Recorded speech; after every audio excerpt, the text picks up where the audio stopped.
పెద్ద నోట్ల రద్దు దేశ ఆర్థిక ముఖ చిత్రాన్ని మార్చేసే నిర్ణయం. వ్యవస్థలో మూలుగుతున్న నల్లధనాన్ని అంతం చేసే బ్రహ్మాస్త్రం. దేశ ఆర్థిక వ్యవస్థను బలోపేతం చేసే చర్య. ఇవి నవంబర్ 8 నాడు ప్రధాని చెప్పిన ప్రసంగంలో కీలక అంశాలు.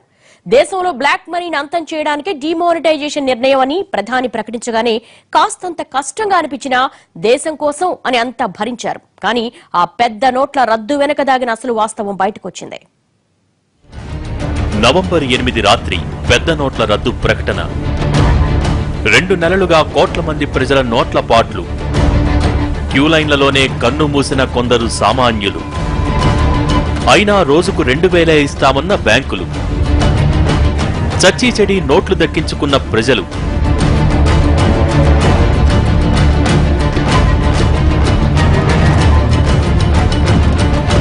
పెద్ద నోట్ల రద్దు తర్వాత సామాన్యులు పడ్డ కష్టాలు అన్నీ ఇన్ని కావు. తమ దగ్గరున్న పెద్ద నోట్లు మార్చుకోవటం కోసం, రోజువారీ అవసరాల కోసం కొత్త నోట్లు దక్కించుకునేందుకు నానా కష్టాలు పడ్డారు. అసలెప్పుడూ బ్యాంకు ముఖమే చూడని వాళ్లు కూడా బ్యాంకుల ముందు కిలోమీటర్ల మేర ఉన్న క్యూలైన్లలో రోజంతా పడిగాపులు కాశారు. ఎక్కడైనా ఏటీఎంలో డబ్బులు పెడితే తీసుకోవటానికి అర్ధరాత్రి చలిని కూడా లెక్క చేయకుండా దుప్పట్లు, దిండ్లు పట్టుకెళ్లి మరీ జాగారాలు చేశారు.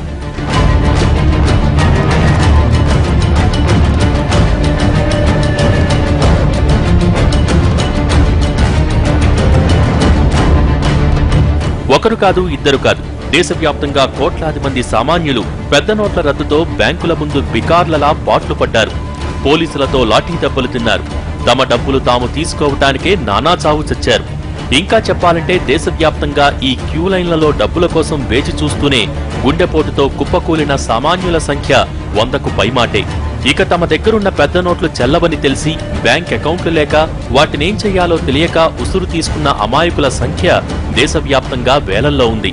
ఎక్కడి వరకో ఎందుకు, రంగారెడ్డి జిల్లాకు చెందిన ఓ నిరుపేద రైతు తన దగ్గరున్న 4000 రూపాయల పాత 500 రూపాయల నోట్లు చెల్లవని మార్చుకుందామంటే తనకు బ్యాంక్ అకౌంట్ లేక, ఇప్పటికీ ఆ పెద్దాయనకు ఆధార్ కార్డు రాక, ఈ డబ్బు ఏం చేయాలో తెలియక, ఆ దిగులు భరించలేక ఆ అన్నదాత ఆత్మహత్య చేసుకున్నాడు.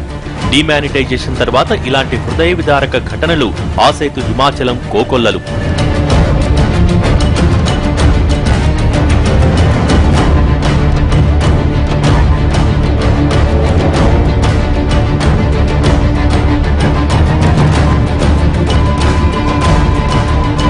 ఇలా రోజుకి ఇచ్చే 2000 రూపాయల కోసం పనులన్నీ మానుకుని క్యూలైన్లలో నిలబడ్డారు.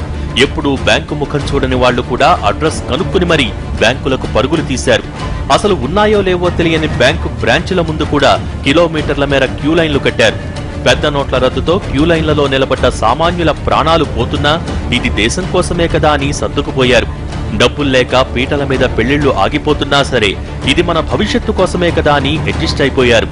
ఆఖరికి చచ్చిన వాళ్ల దహన సంస్కారాలకు కూడా డబ్బులు లేకపోయినా ఏవో కట్టెపుల్లలేసి తగలెట్టేశారు తప్ప ప్రభుత్వం మీద ఎదురు తిరగలేదు. ప్రధాని తీసుకున్న నిర్ణయాన్ని ఎదిరించలేదు. చివరికి ఇంట్లో పిల్లలకు పాలు లేక, బ్యాంకులో డబ్బులున్నా కొనటానికి చిల్లర లేక ఓ వారం 10 రోజుల పాటు అర్థాకలితోనే అష్టకష్టాలు పడుతున్నా ఇది మన బిడ్డల కోసమే కదా అంటూ భరించారు. గడిచిన 2 నెలల్లో కేంద్రం ఇచ్చిన డిసెంబర్ 31 గడువులోగా సామాన్యులే బ్యాంకుల ముందు నిల్చున్నారు తప్ప ఒక్క సంపన్నుడు బ్యాంకులకు వెళ్లలేదు. ఒక్క కోటీశ్వరుడు ఏటీఎం ముందు వెయిట్ చేయలేదు. దేశం మొత్తం కష్టజీవులంతా బ్యాంకుల ముందు బికార్లలా క్యూలైన్లలో పాట్లు పడుతుంటే సంపన్నులు మాత్రం మళ్లీ నల్లధనాన్ని కూడబెట్టుకుంటున్నారు. బ్యాంకు మనీ అంతానికే పెద్ద నోట్ల రద్దని చెప్పిన కేంద్రం మాటలు, లక్ష్యాలు అంతా అసత్యమని వారం తిరగకుండానే తేలిపోయింది.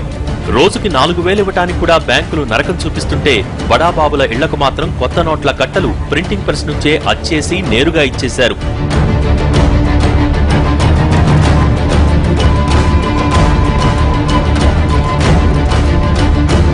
ఇలాంటి ఘటనలు 1 కాదు 2 కాదు చాలా జరిగాయి. శేఖర్ రెడ్డి అనే వ్యాపారవేత్త ఇంట్లో 100 కోట్ల విలువ చేసే కొత్త 2000 రూపాయల నోట్ల కట్టలు దొరికాయి. ఇలాంటి శేఖర్ రెడ్డిలు దేశవ్యాప్తంగా వేలల్లో ఉన్నారు. వాళ్ళందరికీ బ్యాంకులే నేరుగా డబ్బులు పంపించేశాయి. కానీ సామాన్యుడు మాత్రం ఇప్పటికీ బ్యాంకుల ముందు పడిగాపులు కాస్తూనే ఉన్నాడు. మోడీ ఏ లక్ష్యం కోసం ఇంత పెద్ద నిర్ణయం తీసుకున్నారో అది పూర్తిగా విఫలమైంది. బ్లాక్ మనీని అంతం చేయడానికే పెద్ద నోట్ల రద్దంటే ఇప్పుడు దేశంలో ఉన్న బ్లాక్ మనీ అంతా పూర్తిగా వైట్ గా మారింది. దేశంలో ఉన్న లక్షలాది బినామీ అకౌంట్లలో పాత నోట్లు జమయ్యాయి. మరికొన్ని చోట్ల ఇలా కొత్త నోట్ల రూపంలోకి మారిపోయాయి.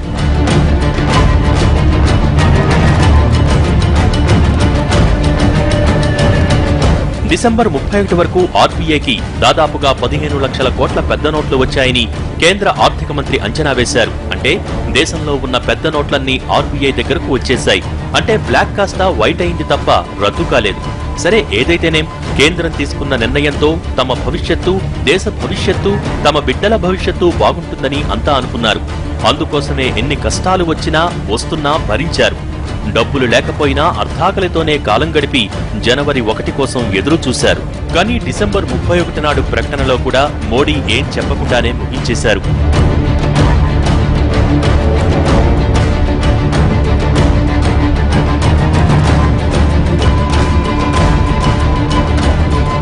అసలు ప్రజలు తమ బ్యాంక్ అకౌంట్లలో వేల రూపాయలు ఉన్నా చేతిలో చిల్లిగవ్వ లేకుండా ఇన్నేసి కష్టాలు పడింది ఎందుకో తెలుసా? ఈ ప్రక్రియ దేశం కోసం అన్నారనే బాధలు భరించారు. పోలీసు దెబ్బల్ని కూడా భరించారు. అవమానాలు జరిగినా నోరెత్తలేదు. కానీ ఇప్పుడు అదే ప్రజలకు అసలు నిజం తెలిస్తే ఊరుకుంటారా? మోడీ పెద్ద నోట్లు రద్దు చేసింది దేశం కోసమో ప్రజల కోసమో కాదు, అగ్రరాజ్యం కోసమని తెలిస్తే సహించగలరా? అమెరికన్ కంపెనీలకు మన ఆర్థిక వ్యవస్థను ధారాదత్తం చేసేందుకే హఠాత్తుగా ఈ నిర్ణయం తీసుకున్నారని తెలిస్తే ఇన్నాళ్లుగా పంటి బిగువున భరించిన బాధను ఇంకా అదిమిపెట్టి ఉంచుతారా? వ్యాపారాలు ఆగిపోయి కనీసం తినటానికి తిండి కూడా దొరకనంత కష్టంలోకి జారిపోయిన బడుగు జీవులు మోడీని క్షమిస్తారా?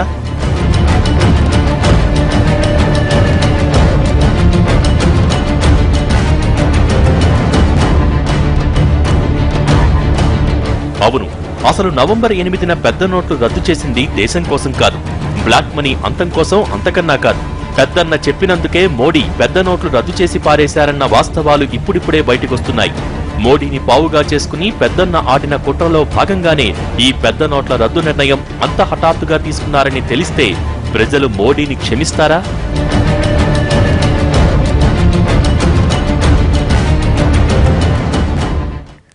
అమెరికన్ కంపెనీలకు కొమ్ము కాశారా? 125 కోట్ల మంది జనాభా భవిష్యత్తును తాకట్టు పెట్టారా? బ్రేక్ తర్వాత చూద్దాం.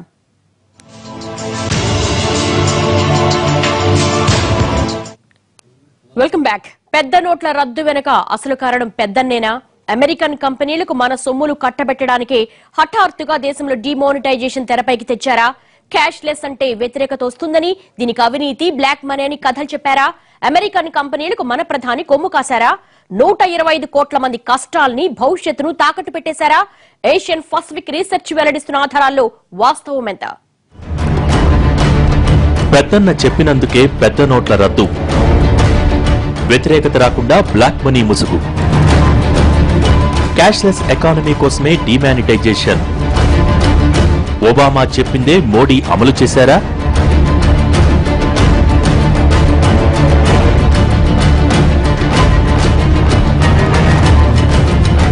పెద్ద నోట్ల రద్దు వెనుక పెద్ద కుట్రే ఉందా?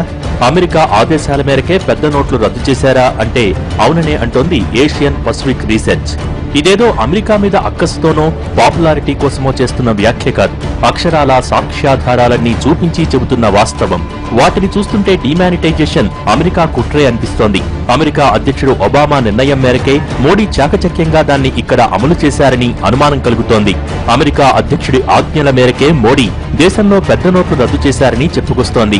అమెరికన్ బహుళజాతి సంస్థలకు వేల కోట్లు లాభాలు కుమ్మరించేందుకు ఈ నిర్ణయం తీసుకున్నారని, ప్రజల నుంచి వ్యతిరేకత రాకుండా ఉండేందుకు అవినీతి, బ్లాక్ మనీ ముసుగులు వేశారని స్పష్టం చేసింది. డిమానిటైజేషన్ వెనుక అసలు లక్ష్యం క్యాష్లెస్ ఎకానమీయే అని తేల్చి చెప్పేసింది ఏషియా పసిఫిక్ రీసెర్చ్.com.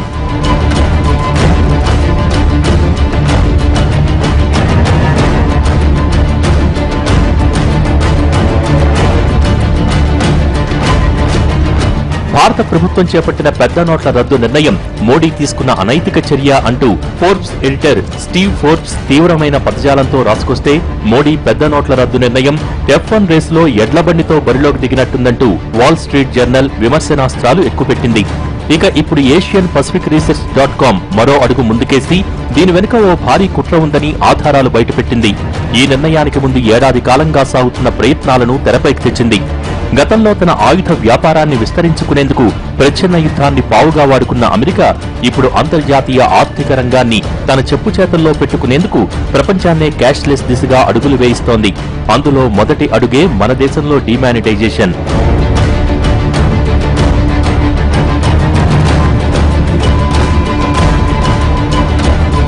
పెద్ద నోట్లు హఠాత్తుగా రద్దు చేసినట్టు ఈ నిర్ణయం హఠాత్తుగా తీసుకున్నది కాదు. ఏడాది కిందటే దీనికి బీజాలు పడ్డాయి. గడిచిన 2.5 ఏళ్లలో మోడీ 3 సార్లు అమెరికా పర్యటించారు. ఈ గ్యాప్ లో ఒబామా కూడా ఒకసారి ఇండియా వచ్చారు. అబ్బో, అమెరికాకి మన మీద ఇంత ప్రేమ ఎందుకో అని చాలా మంది అనుకున్నారు. కానీ అసలు సంగతి ఇప్పుడు బయటకొచ్చింది. అమెరికా ప్రభుత్వం గత ఏడాది ఏర్పాటు చేసిన United states agency for international development ఈ కుట్రలో ప్రధాన పాత్రధారి. భారత ఆర్థిక మంత్రిత్వ శాఖ, అప్పటి ఆర్బీఐ గవర్నర్ రఘురాం రాజన్లు ఇందులో ప్రధాన సూత్రధారులు. అందుకే గతంలో రఘురాం రాజన్ మీద ఎన్ని విమర్శలు వచ్చినా మోడీ మాత్రం ఆయనను తొలగించలేదు. ఇరు దేశాల మధ్య చిగురించిన ఆర్థిక విధానాలలో భాగంగా కీలకమైన వ్యూహాత్మక నిర్ణయాలు తీసుకుంటున్నట్టు గతంలో ఒబామా ప్రకటించింది ఇందుకే.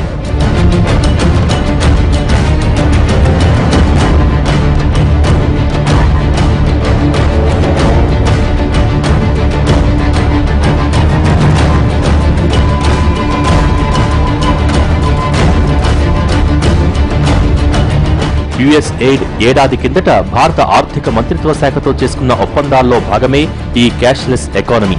దేశంలో డిజిటల్ పేమెంట్స్ ప్రోత్సహించాలన్నదే యుఎస్ ఎయిడ్ ప్రధాన లక్ష్యం. అది ఎలా సాధించాలన్న అంశంపై ఆ సంస్థ పరిశోధన చేసి బియాండ్ క్యాష్ అనే నివేదికనిచ్చింది. భారత్లో 85% ఉన్న నగదు లావాదేవీలను పూర్తిగా డిజిటల్ ఎకానమీ వైపు మళ్లించాలని సూచనలు చేసింది. ఇందుకోసం క్యాటలిస్ట్ అనే ప్రత్యేకమైన సంస్థను ఏర్పాటు చేసింది. యుఎస్ ఎయిడ్ ఆధ్వర్యంలో నడిచే ఈ క్యాటలిస్ట్ సంస్థలో భారత్కి చెందిన ఆలోక్ గుప్తా కీలక భూమిక పోషించారు. దేశంలో ఆధార్ కార్డులు జారీ చేసే యంత్రాంగంలో పనిచేసిన అలోక్ గుప్తా ఆపై వరల్డ్ రీసోర్స్ ఇన్స్టిట్యూట్ సీఈఓగా పనిచేశారు. ఆపై క్యాటలిస్ట్ లో చేరారు. అంతర్జాతీయంగా క్యాష్లెస్ ఎకానమీ వైపు అడుగులేస్తున్న దేశాల్లో భారత్ ముందుందని అప్పట్లో ఓ అమెరికా ప్రతినిధి చెప్పటానికి కారణమిదే.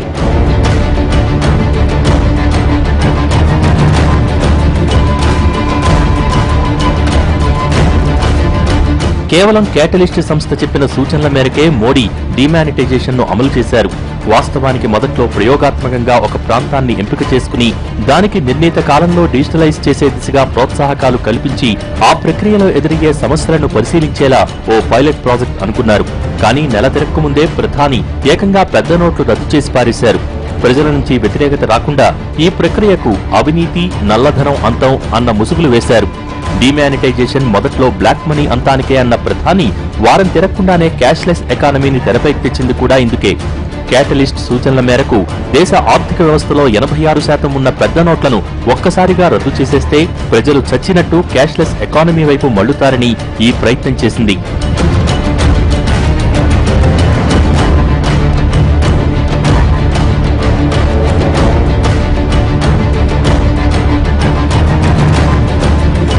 పెద్ద నోట్ల రద్దు తర్వాత ప్రజలు తీవ్రమైన ఆర్థిక ఇబ్బందులు ఎదుర్కొంటారని కేంద్రానికి, క్యాటలిస్ట్ కి తెలియంది కాదు. కానీ జనం ఆ ఆక్రోశంలో ప్రభుత్వాన్ని నిందించకుండా బ్లాక్ మనీ అంతం అన్న ముసుగేసి మభ్యపెట్టారు. ఈ ప్రక్రియ వెనుక అసలు లక్ష్యమేంటో ఇందులో ఉన్న అందరికీ తెలుసు. కానీ ఎక్కడా ఏదీ లీక్ కాకుండా జాగ్రత్త పడ్డారు. మొత్తం క్యాటలిస్ట్ నిర్ణయంలో అమెరికా, ఇండియా సంస్థలతో పాటు పలు అంతర్జాతీయ సంస్థలు ఓ 35 వరకు ఉన్నాయి. వీళ్లందరికీ విషయం తెలిసినా ఎక్కడా బయటపడకుండా జాగ్రత్త పడ్డారు. దేశంలో ఉన్న ప్రజల్ని మొత్తం వెర్రివాళ్లను చేస్తూ తమ పథకాన్ని అమలు చేసుకున్నారు. పెద్ద నోట్ల రద్దు ప్రకటనతో దేశంలో ఉన్న 15 లక్షల కోట్ల విలువైన పెద్ద నోట్లు రద్దయ్యాయి. కానీ ఆ మేరకు కొత్త కరెన్సీ మాత్రం వ్యవస్థలోకి రాలేదు. దీనికి కారణం కేంద్ర ప్రభుత్వమే వ్యూహాత్మకంగా వ్యవస్థలో కరెన్సీ వాడకాన్ని తగ్గించి బలవంతంగా ప్రజల్ని డిజిటల్ క్యాష్ వైపు మళ్లిస్తోంది.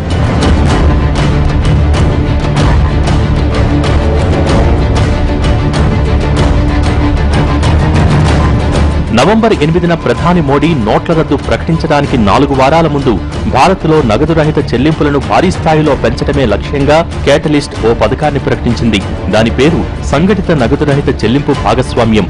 ఆపై అక్టోబర్ 14న విడుదల చేసిన ప్రకటనలో క్యాటలిస్ట్ ఏర్పాటు ఇరు దేశాల మధ్య ఓ మైలురాయిగా అభివర్ణించింది. ఈ ప్రాజెక్టులో యుఎస్ ఎయిడ్ తో పాటు IMF, visa, master card, American Express, Dell foundation, MetLife, Bill and Melinda foundation వంటి అంతర్జాతీయ సంస్థలతో పాటు Paytm, PhonePe, Freecharge, eBay, Snapdeal వంటి సంస్థలు ఉన్నాయి. ఈ మొత్తం వ్యవహారాన్ని భారతదేశం తరపున నడిపించిన వ్యక్తి అప్పటి ఆర్బీఐ గవర్నర్ రఘురాం రాజన్.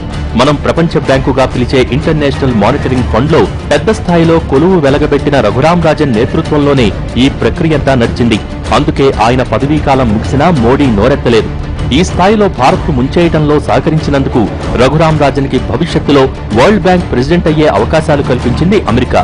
కానీ ఈ కుట్రకు జస్ట్ బ్లాక్ మనీ ఎఫెక్ట్ ఇచ్చి ఈజీగా అమలు చేసేసింది. భారతీయులు ఎలక్ట్రానిక్ మనీ వాడితే అమెరికాకేంటి లాభం? అసలు దీని వెనుకున్న కుట్రేంటి, వాస్తవాలేంటి? బ్రేక్ తర్వాత చూద్దాం. Welcome back. మన దేశంలో కరెన్సీ రద్దు చేయమని కేటలిస్ట్ ఎందుకు చెప్పింది? భారతీయులు ఎలక్ట్రానిక్ మనీ వాడితే అమెరికాకు ఏం లాభం వస్తుంది? అసలు మన ఆర్థిక వ్యవస్థ మీద అమెరికా ఎందుకు పెత్తనం చేయాలనుకుంటోంది? మామూలుగా కరెన్సీ వాడకానికి ఎలక్ట్రానిక్ మనీ వాడకానికి తేడా ఏంటి? ఏది సామాన్యుడికి లాభం, ఏ రూపంలో వాడడం నష్టం? కేటలిస్ట్ అమెరికా కుట్రల వెనుక దాగిన అసలు రహస్యమేంటి?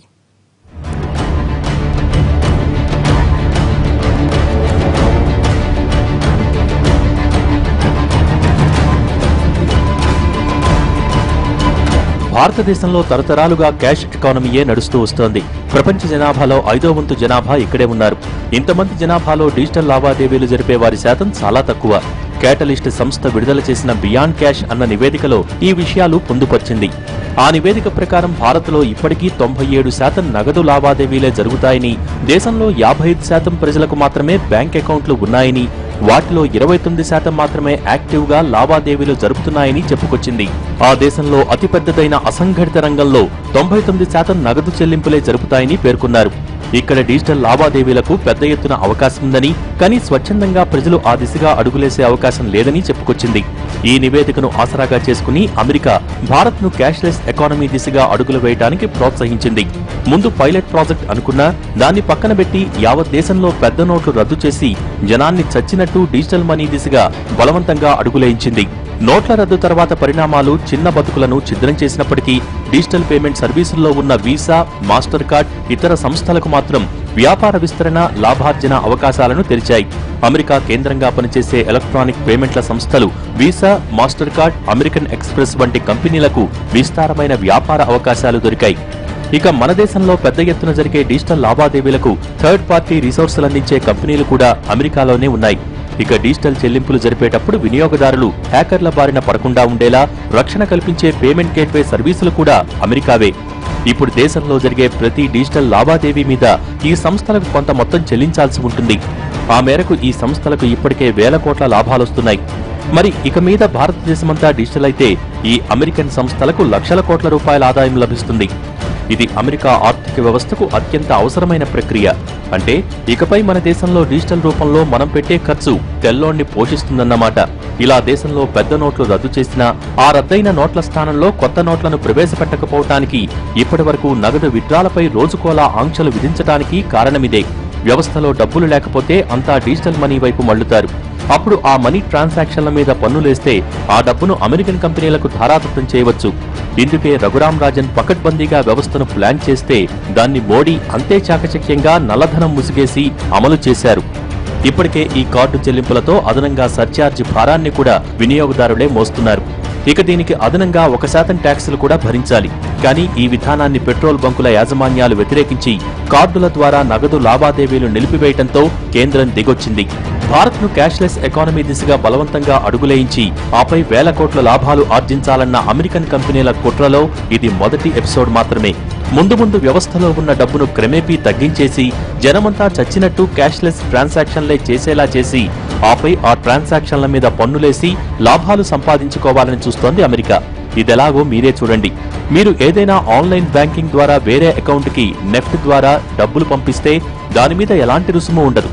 కానీ ఆ చెల్లింపు క్షణాల్లో జరిపే IMPS విధానంలో ₹5 ఛార్జ్, దాని మీద పన్నులు విధిస్తారు. కార్డులతో పెట్రోల్ పోయించుకుంటే దానిపై సర్ఛార్జ్ చెల్లించాలి. ఇకపై ఇలాంటి సర్ఛార్జీలతో పాటు ఆన్లైన్ ట్రాన్సాక్షన్ల ట్యాక్సులు కూడా విధించేందుకు కేంద్రం రంగం సిద్ధం చేస్తోంది. అదే జరిగితే ప్రతి వినియోగదారుడు తాను డిజిటల్ రూపంలో చెల్లించే ప్రతి మొత్తానికి కొంత ట్యాక్స్ కట్టాలి. ఇలా ట్యాక్స్ రూపంలో కట్టిన మొత్తమంతా కేంద్రానికి వెళ్తుందనుకుంటే పొరపాటే. అందులో సింహభాగం విదేశీ కంపెనీలకే వెళ్తుంది.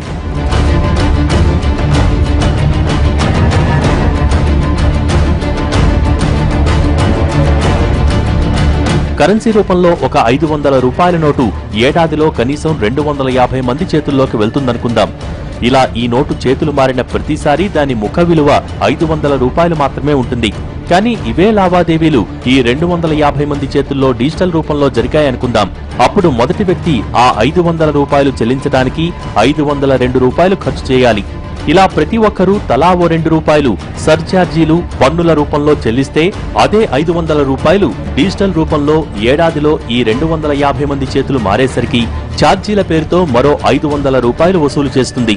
అదనంగా ఛార్జీల రూపంలో వచ్చిన ఈ 500 రూపాయల్లో సింహభాగం విదేశీ కంపెనీల జేబుల్లోకి వెళ్లిపోతుంది. ఇదే గతంలో ఓ 1000 రూపాయల నోటు ఏడాది కాదు 10 ఏళ్లు తిరిగినా అది 1000 రూపాయల ముఖ విలువనే మార్పిడి చేసేది. కానీ ఇప్పుడు డిజిటల్ రూపంలో అయితే అది మరో 1000 రూపాయల ఛార్జీల భారాన్ని జనంపై వడ్డిస్తుంది.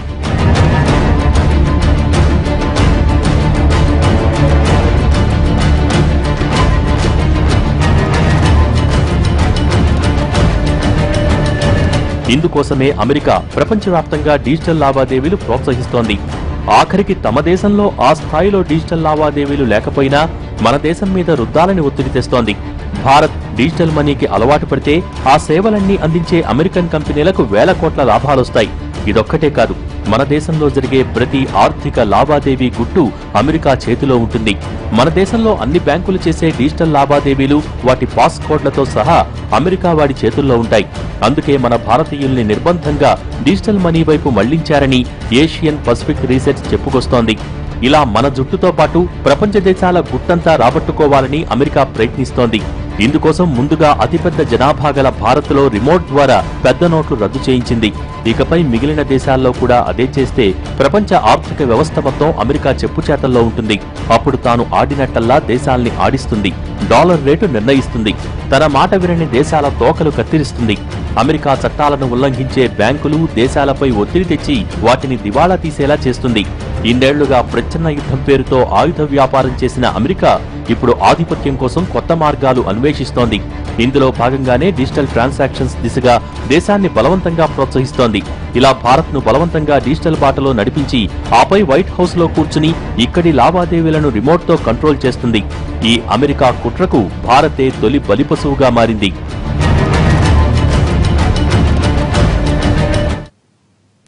ఇది వాళ్ళ స్టోరీ బోర్డ్. మరో అంశంతో మళ్ళీ కలుద్దాం. నమస్తే.